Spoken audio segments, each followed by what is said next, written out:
O tema que nós vamos trabalhar é sobre liderança abusiva.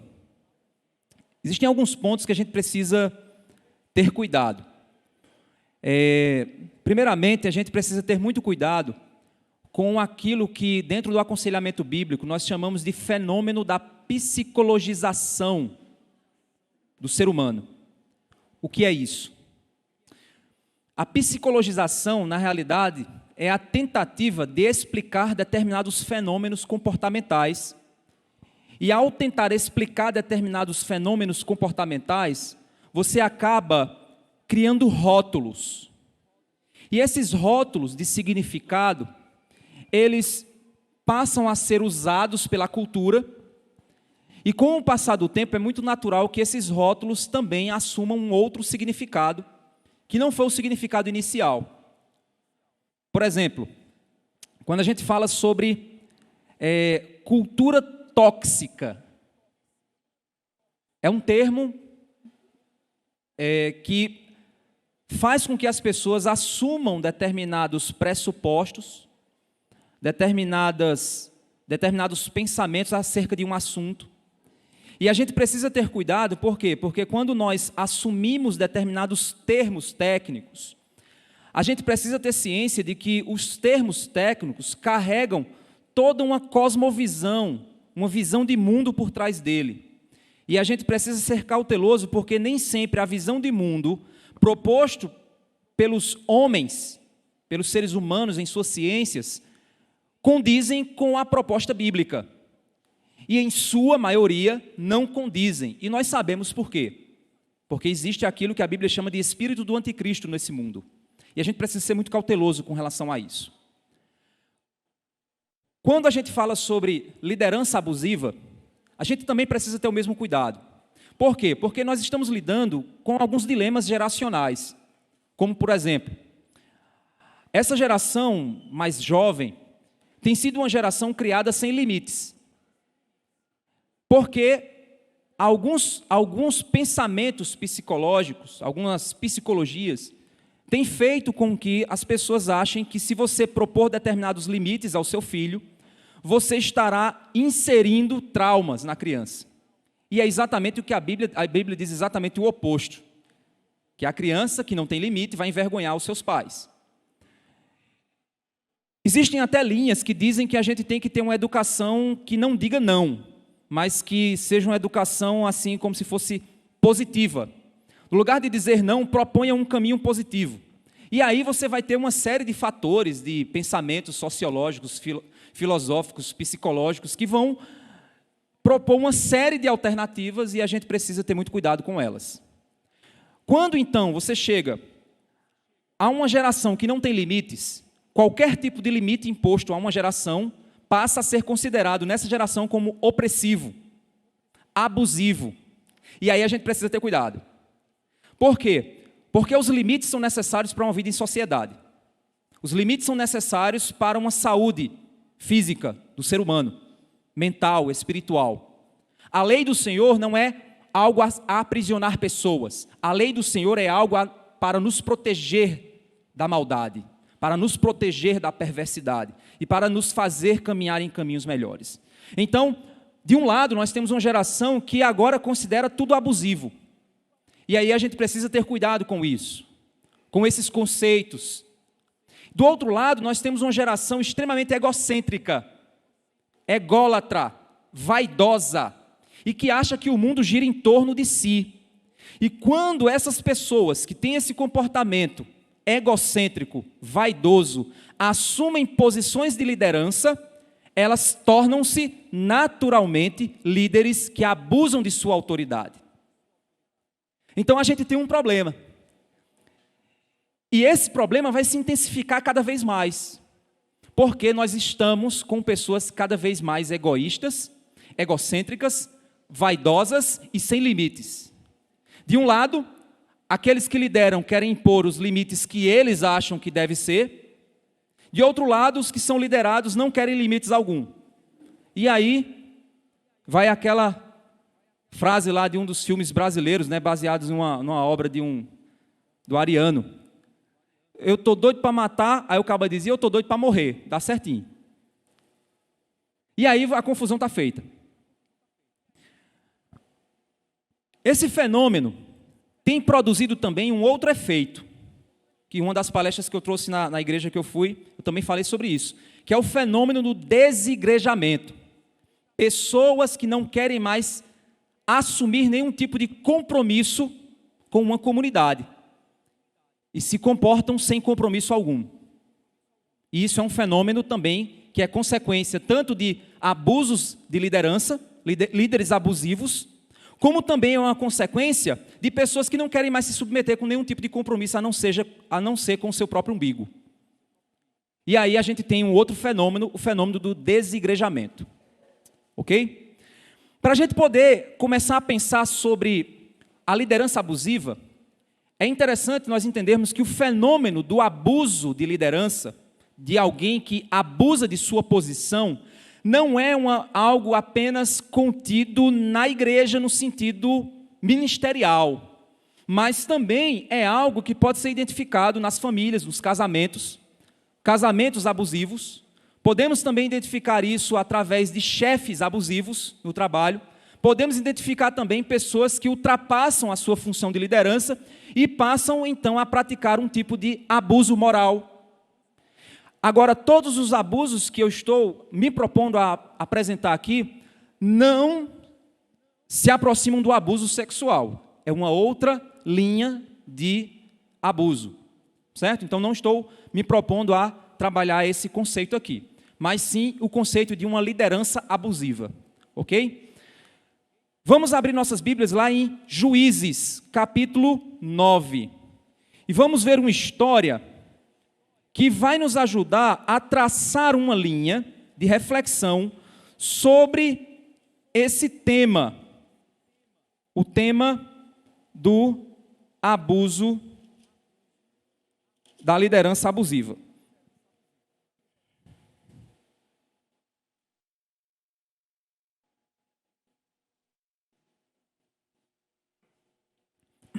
Juízes capítulo 9.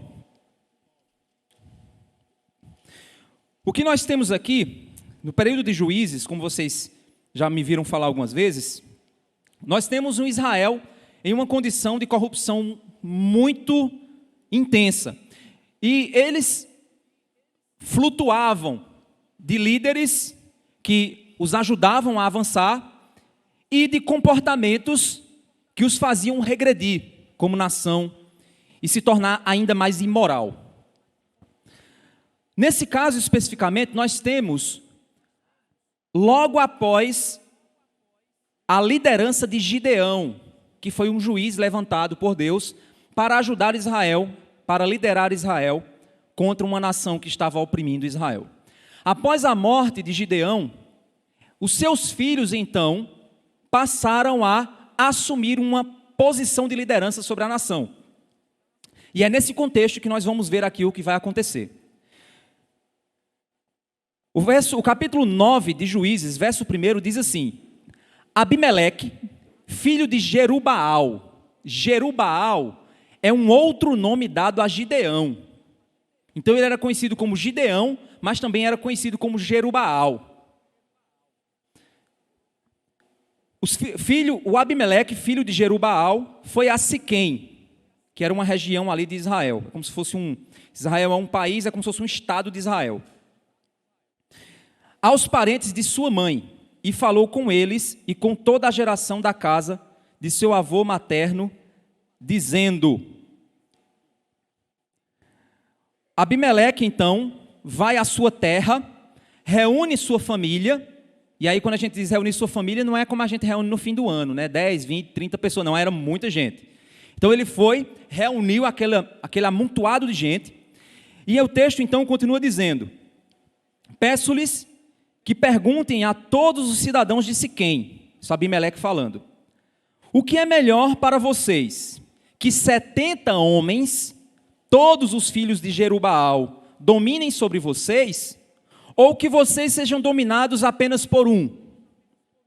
Lembrem-se também de que eu sou osso e carne de vocês. Então aqui, Abimeleque, ele propõe o seguinte: olha, hoje a gente tem 70 líderes aí. Vocês querem ser liderados por 70 pessoas ou somente por uma? E lembrem-se que eu sou família de vocês. Nas minhas veias corre o sangue de vocês. E aí ele continua, no verso 3. Então os parentes de sua mãe falaram a todos os cidadãos de Siquém todas aquelas palavras, e o coração deles se inclinou a seguir Abimeleque, porque disseram: é nosso irmão. E deram-lhe 70 peças de prata da casa de Baal-Berite, com as quais Abimeleque contratou uns homens levianos e atrevidos que o seguiram.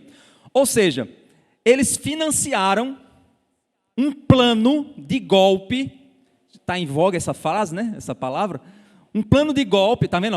Eu falo em golpe, aí vem todo um contexto, né? É algo que eu falei aí da psicologização. Você usa um termo, vem todo um contexto que nem sempre é o contexto correto. Mas ele estava com uma proposta de tomada de poder. Falou com a sua cidade natal, o seu estado natal. Os seus familiares espalharam, foram seus cabos eleitorais, espalharam para toda a cidade que seria uma boa proposta ter Abimeleque como rei, e financiaram ele com um dinheiro que ele usou para montar uma milícia. Deu para entender todos os termos que eu estou usando, né? Montar uma milícia particular. Uma guarda nacional. Não, deixa isso para lá. Vamos lá. Vou arrumar problema para a minha vida. Aí ele diz assim, lembre-se também, no verso 5. No verso 4 diz que ele juntou homens levianos e atrevidos. Ou seja, era gente revolucionária. Era gente confuseira. Era gente que pegava pau e pedra para atacar tudo. Certo? Verso 5. Foi à casa de seu pai em Ofra e matou os seus irmãos, os filhos de Jerubaal. 70 homens. O cara matou todos os irmãos dele. Sobre uma pedra. Porém, Jotão, o filho mais moço de Jerubaal, escapou. Aí um dos irmãos dele, o mais novo, escapou, porque havia se escondido. Então se reuniram todos os cidadãos de Siquém e toda Bet-Milo, foram e proclamaram Abimeleque rei, junto ao carvalho memorial que está perto de Siquém. Ele mata os seus irmãos e ele motiva os seus parentes a apoiar esse golpe. Nesse caso, a gente vê o poder sendo tomado por alguém que tem sede por poder. E isso já nos caracteriza que tipo de líder Abimeleque é. Gente que tem sede de poder é perigosíssima. Gente que quer visibilidade é perigosíssima. Gente que quer posição de liderança só para rebolar no sentido nordestino da palavra é perigosíssima. Pessoas que querem cargos dentro de igreja por um motivo, somente o motivo de ser líder, são perigosíssimas. Elas não têm concepção do que isso significa, do que liderar significa. Promover pessoas que possuem um comportamento egocêntrico, vaidoso, egoísta, é algo perigosíssimo. Gente politiqueira dentro de igreja, que gosta de ser o cara do favor para todo mundo, com vistas a conseguir algo depois, é perigosíssimo. Nós estamos aqui traçando o perfil de um líder abusivo. E a gente precisa entender isso. O verso 7. Outro detalhe. Normalmente, quem sofre abuso não sabe que está sofrendo. E quando descobre, fica transtornado. Porque enquanto você sofre o abuso, você não percebe que está sofrendo.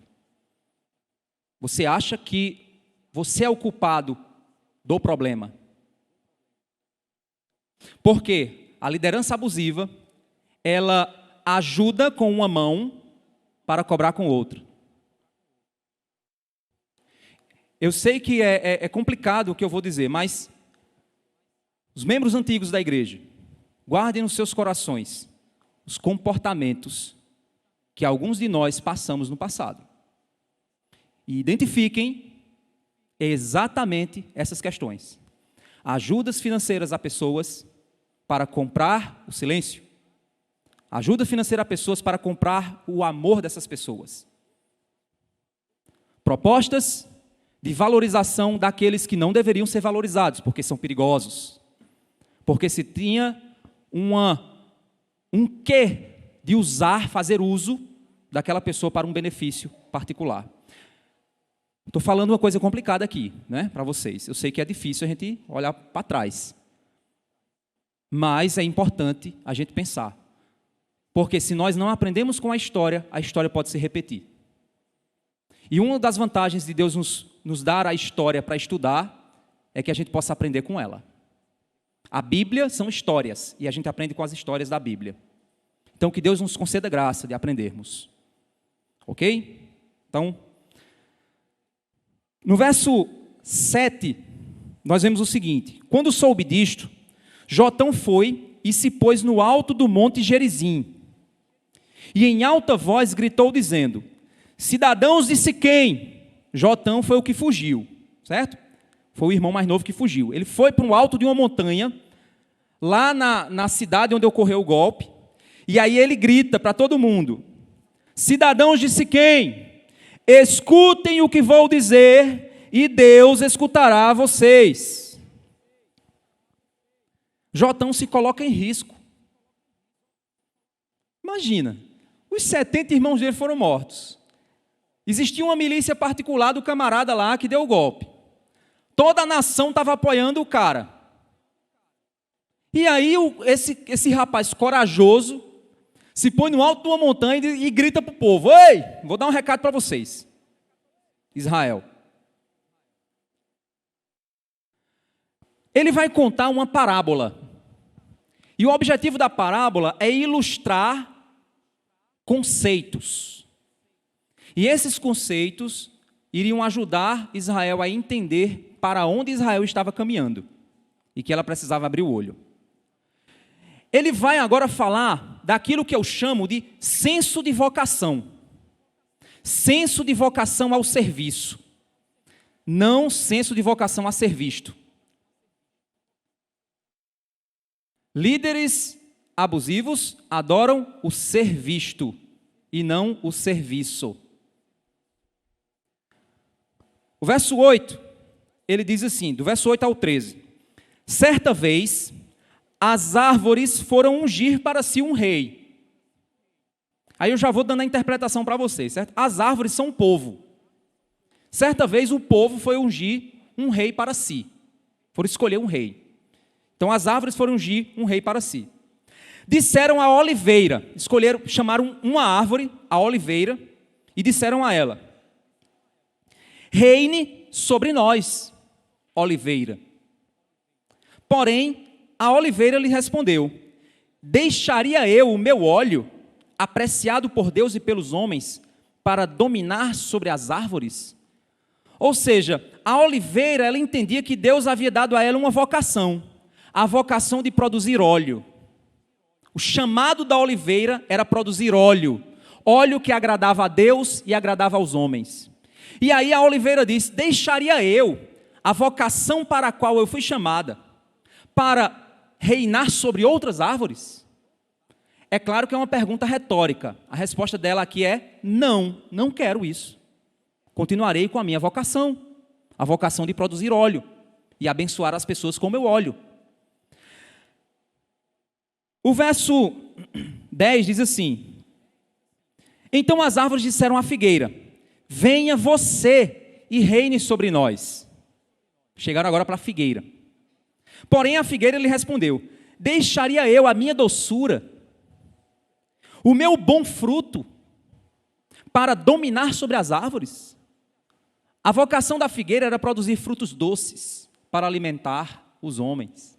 E ela diz: eu vou deixar minha vocação de abençoar as pessoas com aquilo que eu fui chamado para abençoar, com aquilo que eu fui chamado para ser, para dominar outras árvores? De modo algum.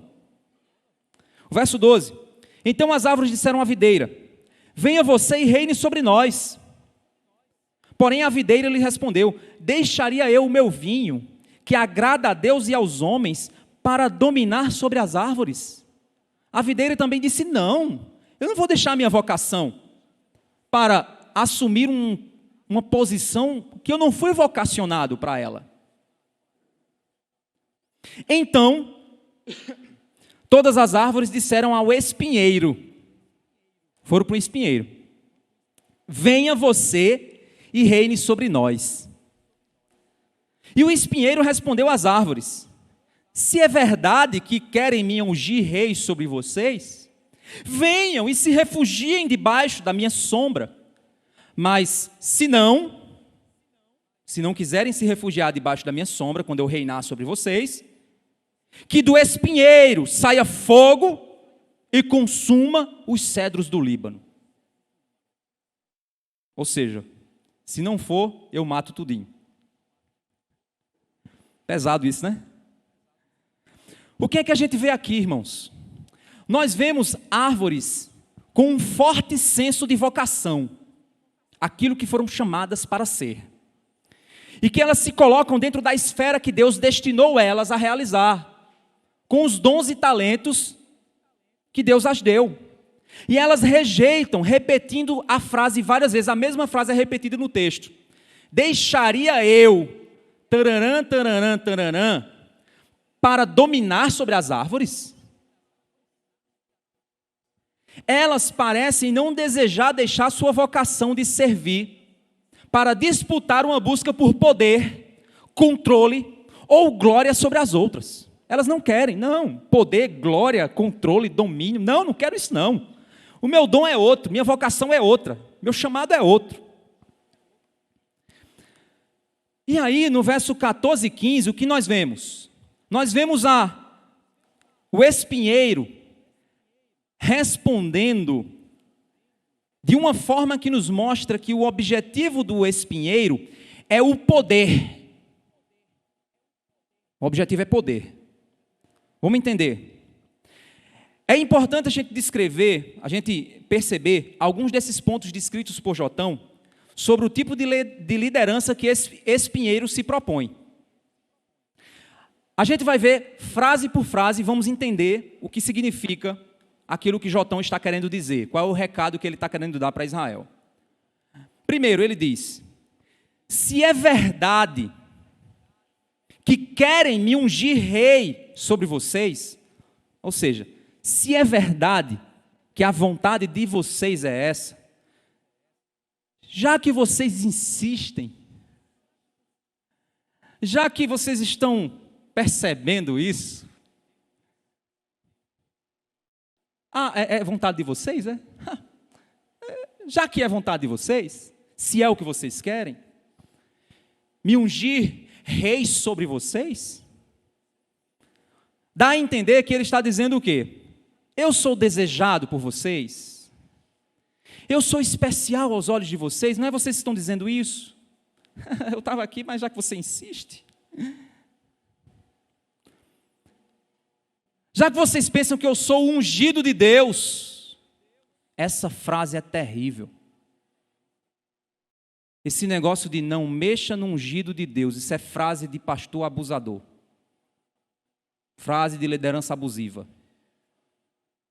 O ungido de Deus, meu querido irmão, é o rei, lá de Israel. E Jesus. A liderança do pastor, ela foi chamada para pastorear o povo, orientar o povo, aconselhar o povo. Não é rei sobre o povo. Não é rei, não é reinado. Ninguém é ungido para ser rei de uma igreja. Mas tem pastor que se acha rei da igreja. E aí a gente precisa ter cuidado com isso. Não mexa no ungido de Deus. Cuidado com isso. É como se ele estivesse dizendo: se é o que vocês querem, eis-me aqui. Estou aqui, cara. Vocês estão reconhecendo as minhas qualidades? O primeiro ponto que eu quero que fique gravado no seu coração é que essa primeira frase, ela revela uma condição do coração de um líder abusivo, de uma liderança abusiva. Uma autoimagem exagerada. Uma autoimagem de importância e capacidades que a Bíblia chamaria de presunção. E aí a gente tem que ter cuidado. Por exemplo, eu li vários livros sobre esse assunto. Fiz pesquisa em vários, acho que uns 4 livros mais ou menos. Um dos livros, ele tinha uma linguagem muito psicologizada. E aí ele tratava o tempo inteiro de narcisismo. E aí eu fui ler o que era o narcisismo. Até certo ponto, o narcisismo parece com aquilo que a Bíblia descreve como presunção. Mas não é tudo que a Bíblia descreve sobre presunção. É como se, quando eu assumo a palavra narcisismo, eu pego um campo de atuação que a Bíblia pega uma parte, mas eu não pego ele todo. Então, se eu assumo um termo psicológico, eu não estou assumindo um termo bíblico. O termo bíblico é presunção, presunçoso. É a palavra que ele vai usar que é traduzida no português como presunçoso. Então, o que é a presunção? É uma autoimagem exagerada. A segunda coisa que ele fala aqui, guardem no coração de vocês, esse primeiro ponto, presunção. O líder abusivo, ele é presunçoso. Ou pessoas presunçosas, quando assumem posições de liderança em qualquer área da vida, têm a possibilidade de serem líderes abusivos. Certo? Viu um cara que se acha, deixe ele no banco o máximo que você puder, porque se você der você vai arrumar um problema. Você vai arrumar um problema para a igreja. Ele diz o seguinte: venham e se refugiem debaixo da minha sombra. Essa outra frase que ele diz. O espinheiro daquela região não eram árvores altas, irmãos. Não era uma árvore alta. Ela não tinha grandes folhas. Não tinha grandes folhas. Então, como é que alguém podia se esconder debaixo da sombra de um espinheiro? Sem contar que o provável espinheiro a que ele se refere na região de Siquém, tinha, em média, espinhos que chegavam a 15 centímetros. É quase uma lança. Em todo o espinheiro. Como é, então, que alguém vai se encostar num espinheiro para aproveitar a sombra dela sem se ferir, sem se machucar? Então, o que a gente vê aqui são promessas de refúgio, prometendo através de dons que não possui. Ele não possui a capacidade de dar sombra, mas está prometendo ela. Ele não possui a capacidade de refúgio, mas está prometendo ela para eles. Ele não tem essa vocação, mas está prometendo ela para o povo. Com alvos a adquirir poder, a adquirir influência, a adquirir visibilidade, a alimentar a própria vaidade. Ele promete o que não foi chamado a cumprir. É isso que as outras árvores dizem: não, eu não fui chamado para liderar, não. Eu fui chamado para isso aqui, ó, e eu vou fazer isso aqui. Não fui chamado para isso. E aí ele termina dizendo: mas, se vocês não quiserem se proteger, se vocês não quiserem o meu cuidado, se vocês não quiserem a minha sombra, que do espinheiro saia fogo que consuma os cedros do Líbano.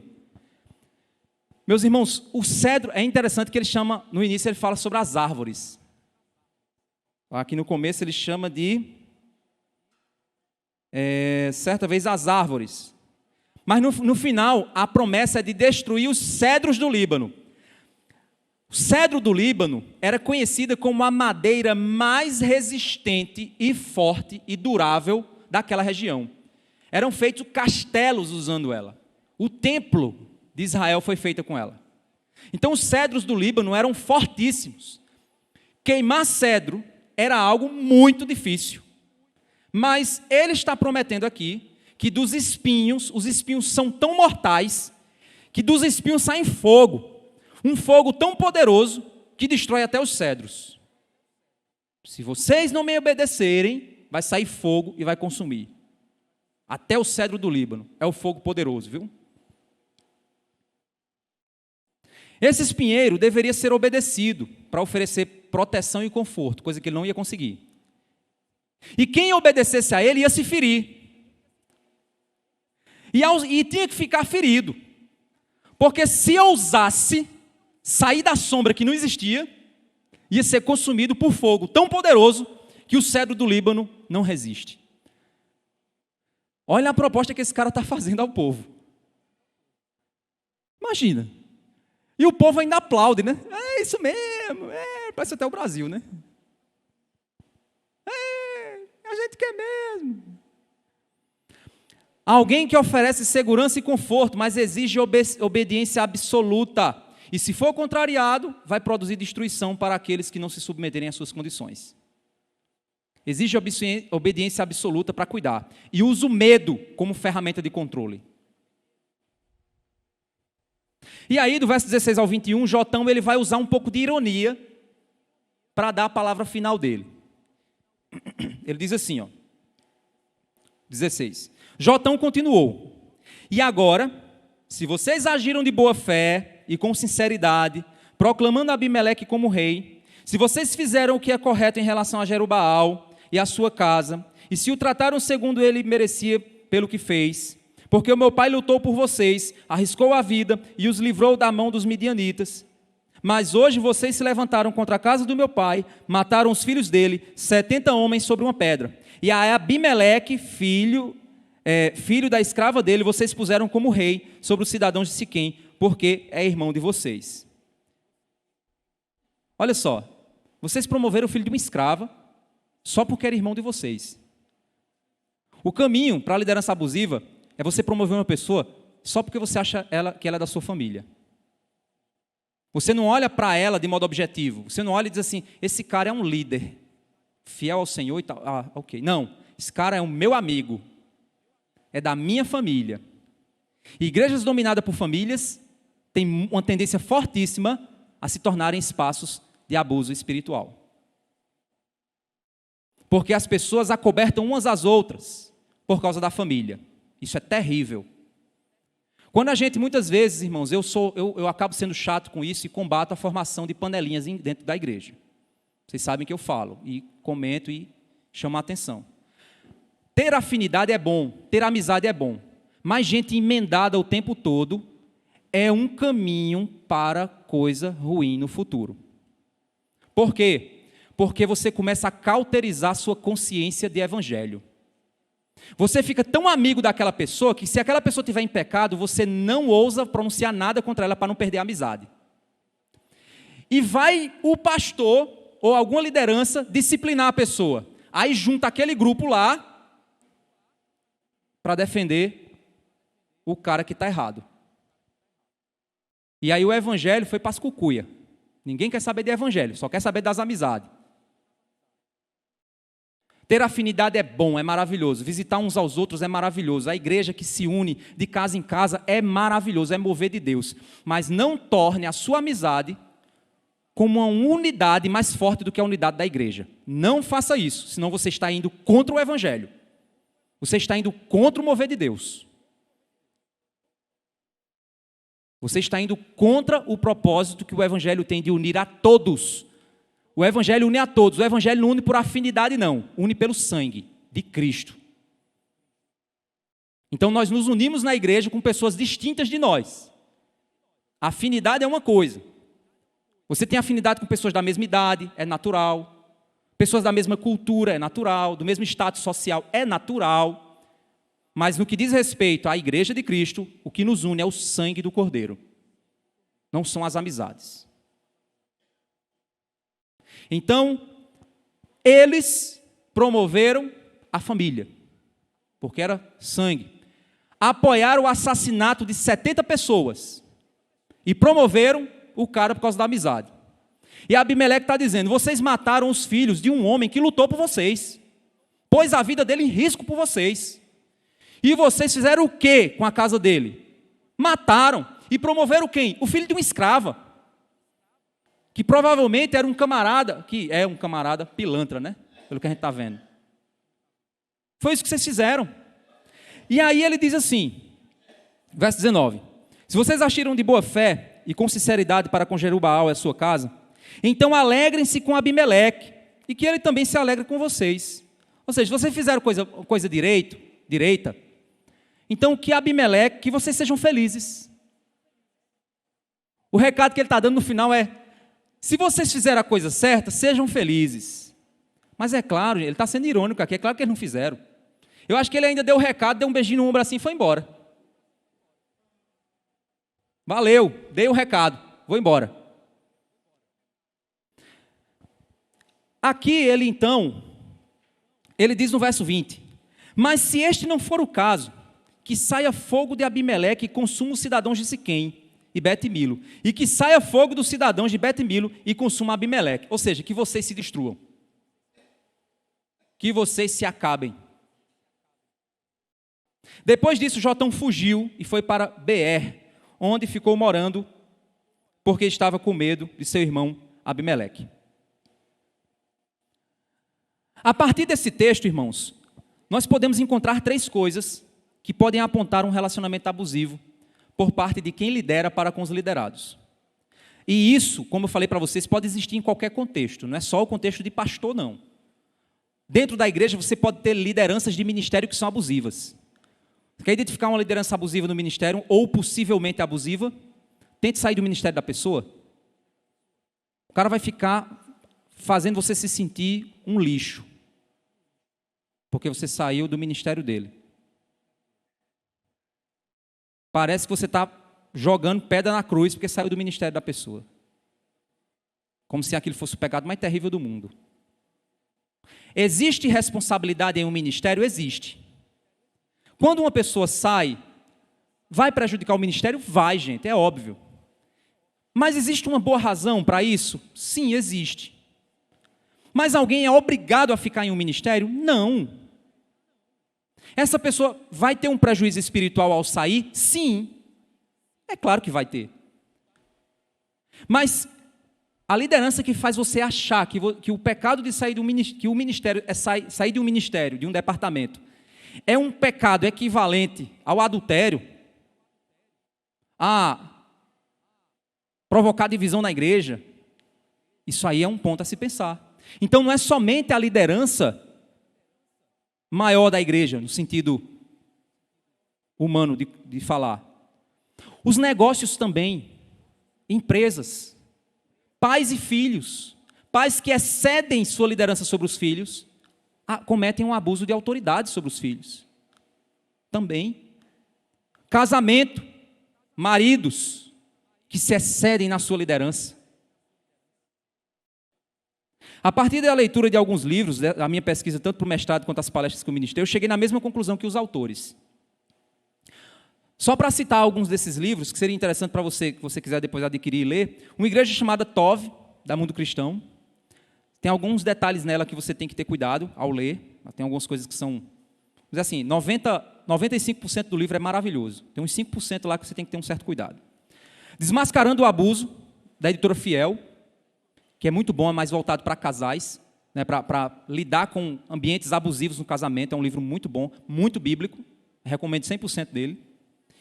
E um outro livro, que aí você tem que ter um certo cuidado, que ele é meio psicologizado. Então, ele usa muitos termos que, às vezes, a Bíblia não trata e aponta muitas coisas que você diz assim, a Bíblia não fala assim, não.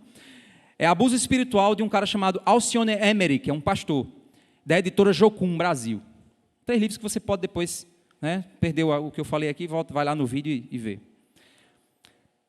Então, com base nisso, a gente tem 3 características que podem tornar uma liderança abusiva em qualquer contexto. No contexto do casamento, no contexto do trabalho, no contexto da igreja, no contexto da paternidade, da maternidade, qualquer contexto desse. O primeiro ponto, que eu acredito que é o ponto mais importante a ser trabalhado, é a presunção, o vaidoso, o presunçoso. É o ponto mais central dessa característica de relacionamentos assim. Pessoas presunçosas, elas pensam de si mesmas além do que convém. Elas se acham insubstituíveis. Elas acham que a coisa só avança se ela estiver lá. Não estou falando de você estar liderando um ministério, um departamento em que você precisa ensinar as pessoas a fazer a coisa certa. Não é isso. Mas é você criar um ambiente em que você é insubstituível, para se reafirmar. Isso é muito complicado. A frase, não toquem no ungido de Deus. Pessoas que reafirmam constantemente a sua autoridade divina. Elas não reafirmam isso com alegria de servir, com honra de servir, mas elas afirmam isso para provocar nas pessoas, para lembrar as pessoas, vocês são menores, vocês são inferiores. São egocêntricos, adora ser chalerado, adora ser elogiado.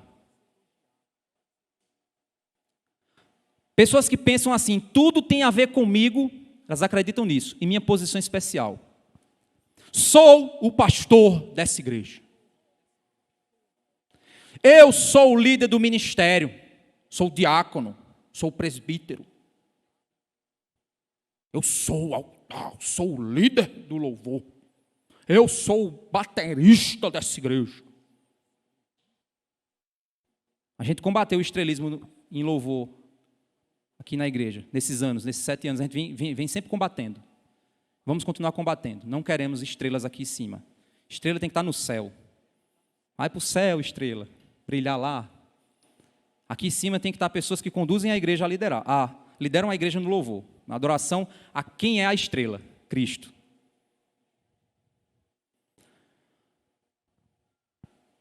Sou o cabeça da casa. Me respeita, mulher. A Bíblia diz que eu sou o cabeça. Ele tem que dizer isso, tem que passar na cara. A mulher fazer, tá, sim senhor, sim senhor. Ou então a mulher, eu sou empoderada, eu posso tudo. Pode ela não dizer isso, mas ela sente isso, é empoderada. Preciso de homem não. Minha mãe mandou que eu não precisasse de homem, eu não preciso não.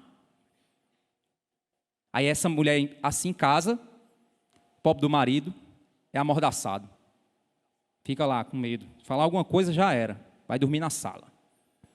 Tem isso, viu, gente? Abuso não é só do homem para com a mulher, não, viu? A maioria dos casos se dá do masculino para o feminino por causa da força física, da própria cultura, né? Que muitas vezes o homem tem mais condições de emprego e trabalho, não por desigualdade, não, mas é porque as empresas às vezes evitam contratar mulheres por uma série de causas, que as pessoas acham que não existem, mas existem. Eu fui gerente e eu sei que existe sim. As empresas só não dizem. Quando vai contratar, tem um homem ou uma mulher jovem, aí diz assim, ela já é mãe? Não, vai ser mãe ainda. Eita, não, então abafa. Porque quando for, a gente vai ter que deixar 6 meses fora. É a realidade. A empresa vai ficar 6 meses sem um funcionário? Isso é a estrutura patriarcal? Não, é a biologia. E a economia. Só isso. É duro ouvir isso? Para essa geração mas é a verdade. É a realidade. Essas crenças podem até não ser pronunciadas, mas existe no coração das pessoas que têm tendências abusivas, que se acha. Outra crença, só a minha voz precisa ser ouvida. Eu sempre tenho razão. Os outros são ignorantes e eu que tenho o conhecimento certo que eles não têm, então eles precisam de mim. Se todos me obedecerem, tudo dará certo. Me obedeça que vai dar tudo certo. Minha esposa não sabe de nada, pois ela é inferior a mim. Eu sou o cabeça do lar, Deus me fez superior em habilidades. Ou então, meu marido é um paspalhão, enrolado, frouxo. Homem é tudo igual. Se não fosse eu nessa casa, as coisas não andavam. Ela pode até não dizer isso, mas ela pensa. E vai sair nos poros esse comportamento. Sair pelos poros. E aí o marido vai cansado de bater de frente, aí vai virar mais paspalhão ainda. Vai dizer, então o que tu quer? Então vai. Vai, tu não quer? Então você tem problema de um lado, você tem problema do outro. Outra crença, regras não existem para eu segui-las, mas apenas para outros seguirem e me fazer feliz. A minha vontade é lei, por isso deve ser seguida, para manter todos seguros. A preocupação não é com a vontade de Deus na palavra. Meu jeito é sempre o melhor, e por isso, se fizerem do meu jeito, vai dar certo. Nesse quesito, eles criam regras para satisfazer suas vontades, e não aquilo que atende ao anseio do grupo. Não é para benefício do grupo, é para benefício pessoal. Não é para a palavra de Deus ser honrada, mas é para seu próprio nome. Não está preocupado com a Bíblia, está preocupado com aquilo que vai denegrir sua própria imagem. Isso é uma liderança abusiva. Tem uma coisa que eu trabalho com as lideranças aqui na igreja. Eu chego para elas e digo assim, meu irmão, o que é que você acha? Não, você diz e eu faço. Não, não trabalha assim. Os irmãos sabem aqui. Pergunta a qualquer liderança aqui na igreja. Não, eu quero ouvir a sua opinião. Muitas vezes eu vim com ideia de jirico e a liderança chegou, pastor, e tal. Aí a sua ideia é melhor. Aconteceu isso um dia desse com o Mateus. Não foi, Mateus? Mateus está dizendo, foi mesmo, pastor. Ideia de jirico a minha, não foi? Ele agora ficou...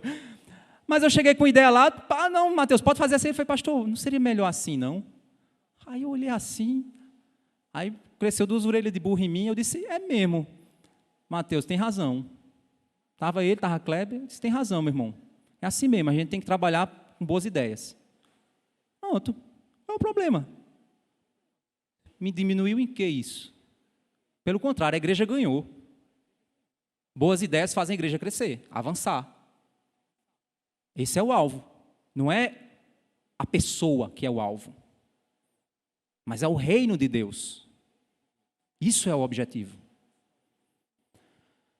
Minha ira é legítima. Aí você entra mais na esfera do casamento. Eu te agredi porque você fez algo terrível. Essa sua atitude me faz surgir algo ruim dentro de mim. Eu sou uma pessoa ruim porque você faz isso. Esse é o abusador. Ele faz o mal, ele machuca e diz, eu só machuquei porque você me fez fazer isso. A culpa é sua. Eu me comporto assim porque você... Irmãos, eu sei que o alvo aqui não é casamentos. Mas se tiverem mulheres aqui que estão passando por isso, procurem ajuda. Vocês precisam de ajuda. Esse camarada que está com você é um pilantra, é um safado. É um abusador. Se ele te machuca e te faz o mal, e ainda faz você achar que a culpa é sua, esse cara merece cadeia. Mas é porque na realidade sou eu mesmo, pastor, que preciso mudar. É esse o sentimento que eles provocam nas pessoas. É claro que nós pecamos, nós erramos. É claro que existe isso. Mas nenhum tipo de erro justifica violência, justifica agressão, justifica nada disso. O marido não é dono da mulher. Liderança não é propriedade. É influência. Essa é a realidade. E o que não falta é policial nessa igreja para ajudar, né, Major? Ajudar aí a tratar. Eu digo isso, mas procure ajuda, viu, irmãos? Procure ajuda. Irmãs, se tiver alguém nessa situação, procure ajuda. Certo? Você pode estar correndo um risco terrível na sua caminhada, na sua vida. Outras pessoas me atacam pessoalmente. Esse é outro pensamento. Quando alguém discorda é porque está querendo tomar minha posição. Esse é o pensamento. Minha mulher não me respeita, por isso preciso tomar as rédeas da situação com força, senão ela vai me ridicularizar. Meu marido não me ama e por isso está fazendo isso. Ele não me valoriza e por isso que ele não concorda comigo. Não, ele não concorda com você porque você está errada. Não é porque ele não ama você, não. Você não me ama. Se você me amasse, você faria isso para mim. Não, está errado. Vou não, fazer não. Tem caba que cai na lábia. Cuidado. Eu não aprecio o que alguém faz, mas todos deveriam apreciar o que eu faço. Eu me doei a essas pessoas e elas não podem ir contra mim nesse caso. Só que a pessoa está errada. Fiz tanta coisa por essa igreja e o povo agora não me valoriza. Me doei tanto por esse ministério e o povo não quer dar valor. Eu sou o que coloca comida dentro dessa casa. Sou eu que pago as contas. Me respeite.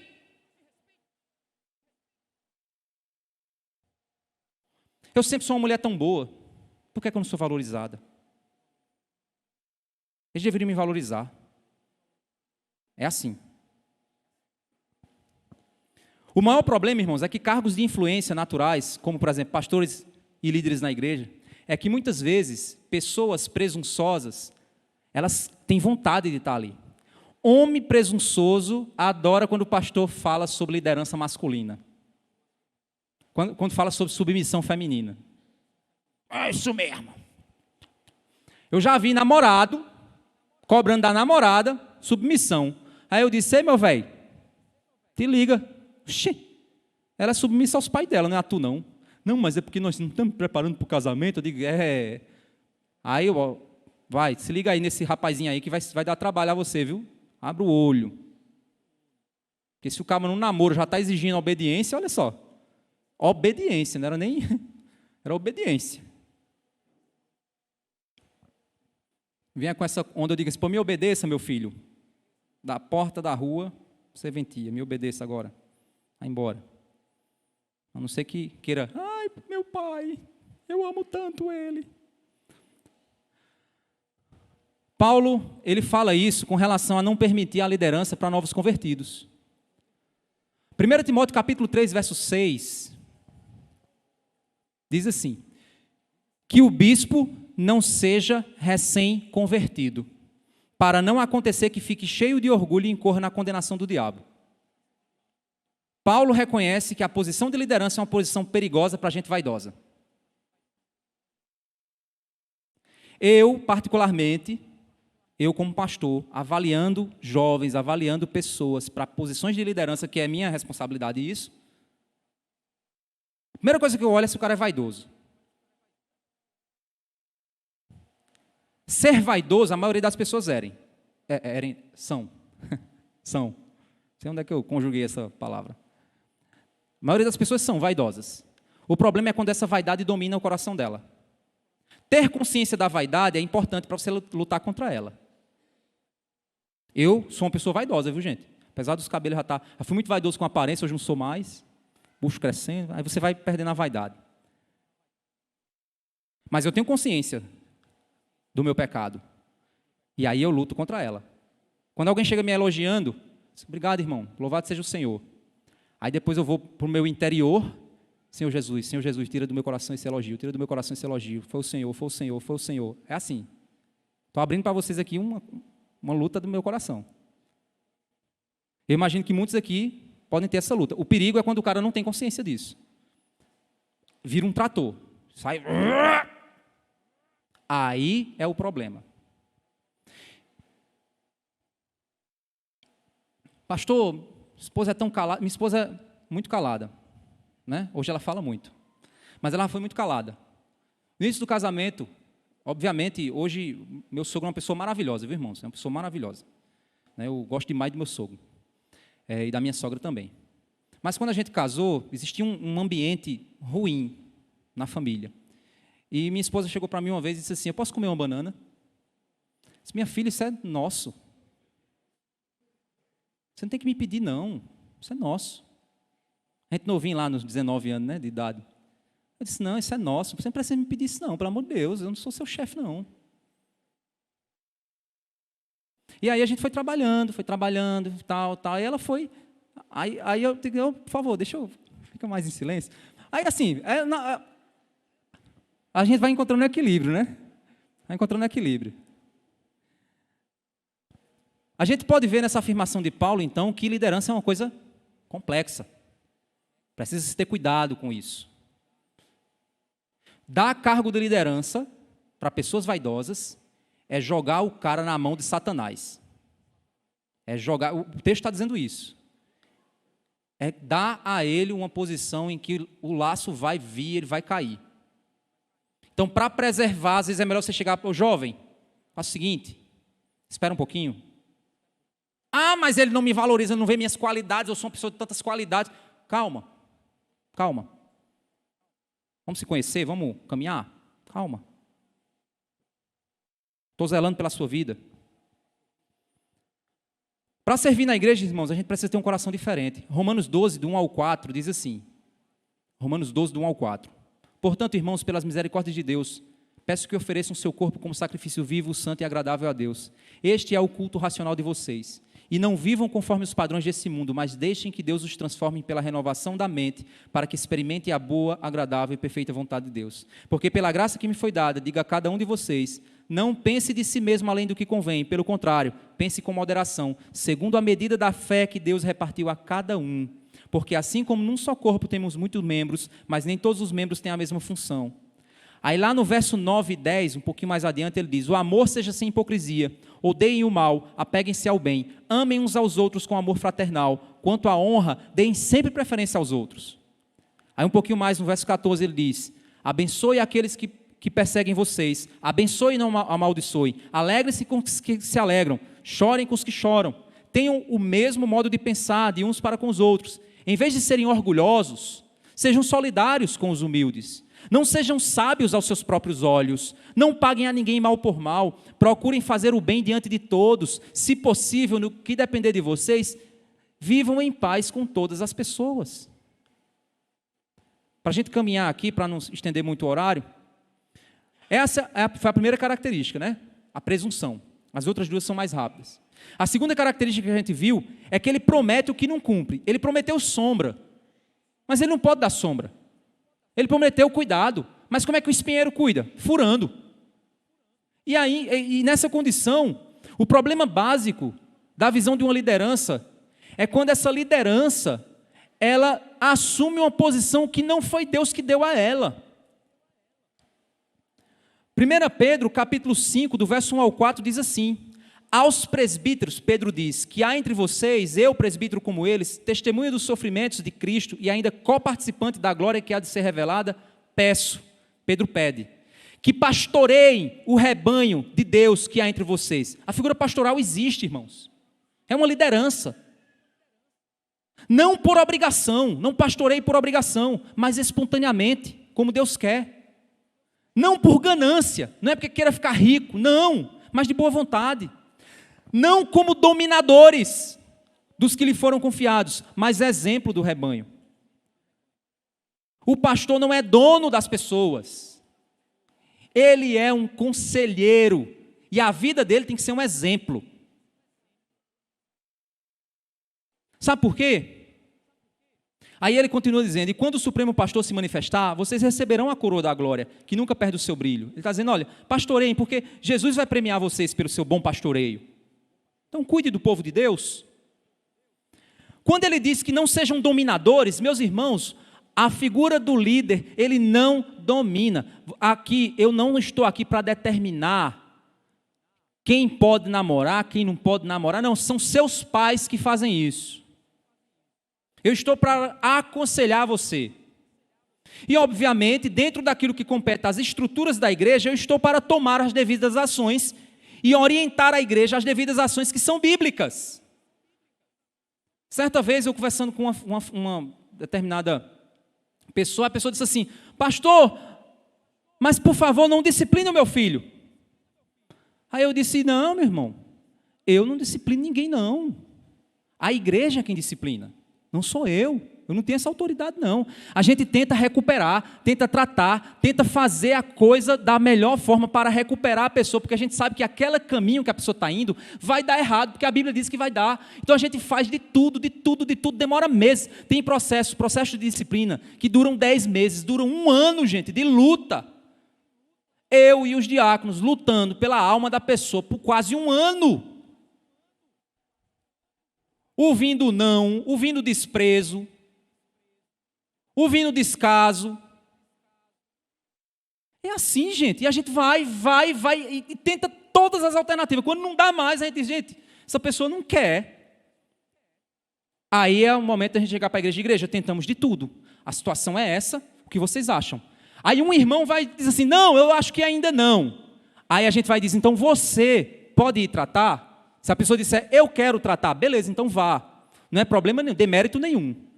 Agora, se a igreja disser, não, realmente vocês tentaram de tudo, não deu e tal, então, realmente essa conduta vai contra as escrituras, não está correto, então a gente vai ter que... Então, não é o pastor ele é o nutricionista, ele não manda você abrir a boca para empurrar comida na sua boca, ele apenas aconselha, ele diz, olha, o caminho é isso aqui, se você for por aqui vai dar errado. Agora, é claro que o rebanho é responsabilidade da liderança, e aí a liderança precisa proteger o rebanho. E como é que se protege o rebanho? Com a Bíblia, mostrando o caminho, identificando o pecado, apontando o pecado. Esse é o caminho, mas não é dono. Eu não tenho autoridade de mandar na vida de ninguém dentro dessa igreja. Nenhuma liderança dessa igreja tem essa autoridade sobre ninguém. Agora é claro que sobre os instrumentos tem. Mateus tem autoridade sobre, meu irmão, você não vai tocar esse instrumento aqui hoje não. Ele tem, porque é a liderança do ministério, e isso é uma questão de administração das atividades. O cara vai chegar para Mateus e vai dizer, mas eu não quero tocar violão, eu quero tocar bateria. Aí Mateus vai dizer, sim senhor, vai tocar bateria. Não, não é assim que funciona. Liderança é liderança, e você tem uma ordem, uma estrutura a seguir. Mas ele não está aqui para dizer, não, você não vai tocar violão porque você hoje veio com a roupa verde e amarela aí, ou com a roupa vermelha. Não vai não, porque a sua roupa... Não. Agora é claro que aqui esse lugar aqui é alto. Aí a jovem vem para cá com o vestido aqui assim. Aí, ó, o pobre do irmão aí já baixou a cabeça. Eu falei, o vestido aqui, ele já baixou a cabeça. Eu acho que ele já lembrou de alguma coisa. Aí a gente vai com todo respeito.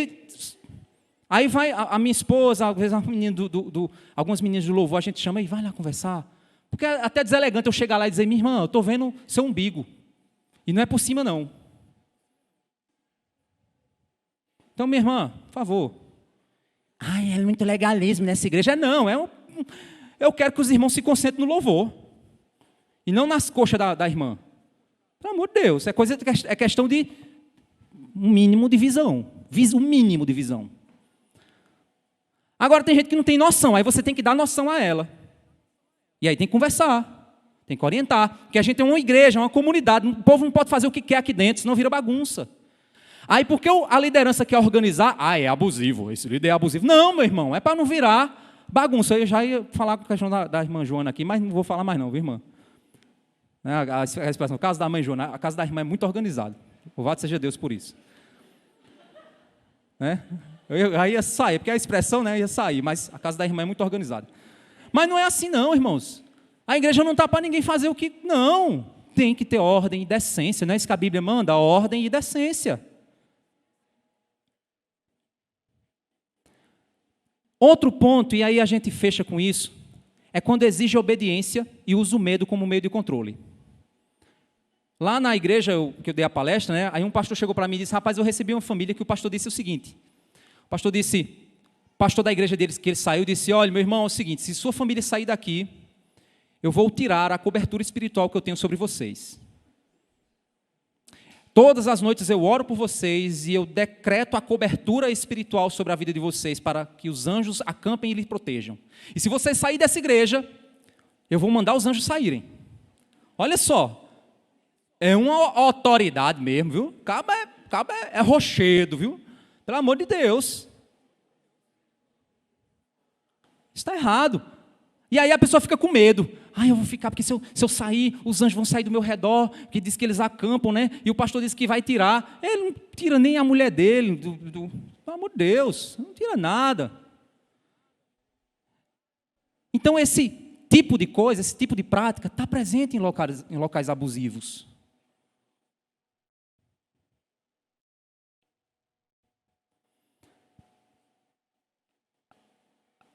Para a gente poder cuidar disso, primeiro, a gente precisa pensar na pirâmide invertida do reino de Deus. O que é a pirâmide invertida do reino de Deus? O reino de Deus ele funciona ao contrário. O pequeno é o maior, o líder é o servo, o primeiro é o último. Já perceberam que o reino de Deus é o reino do contrário nessas coisas? Jesus diz assim, Marcos 10, 42, 45. Mas Jesus, chamando a todos junto a si, disse, vocês sabem que os que são considerados governadores dos povos os dominam e que os seus maiorais exercem autoridade sobre eles. Mas entre vocês não é assim. Pelo contrário, quem quiser tornar-se grande entre vocês, que se coloque a serviço dos outros. E quem quiser ser o primeiro entre vocês, que seja servo de todos, pois o próprio Filho do Homem não veio para ser servido, mas para servir e dar sua vida em resgate por muitos. Meus irmãos, eu estou aqui para servir todos vocês. Tem irmão que chega para mim e faz, não pastor, eu estava com esse problema, mas eu não lhe procurei, porque eu só tenho tanta coisa para fazer. Eu digo, meu irmão, você é minha missão. E se você não me chama, eu vou fazer o quê? Vou ficar jogando dama dentro de casa? Não, você é o meu ministério. Então, se você está com um problema, precisa ser aconselhado, pode me procurar, não tem problema nenhum. Eu estava de férias, um irmão ligou, pastor, eu preciso que você venha aqui. Esses 10 dias agora, eu fui.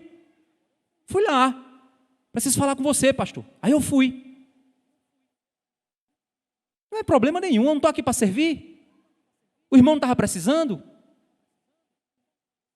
Agora, se você está aqui, nada contra você, viu, Pedrinho? Mas você está aqui tocando carrom. Terminou de tocar o carrom, você vai para casa. Eu continuo trabalhando.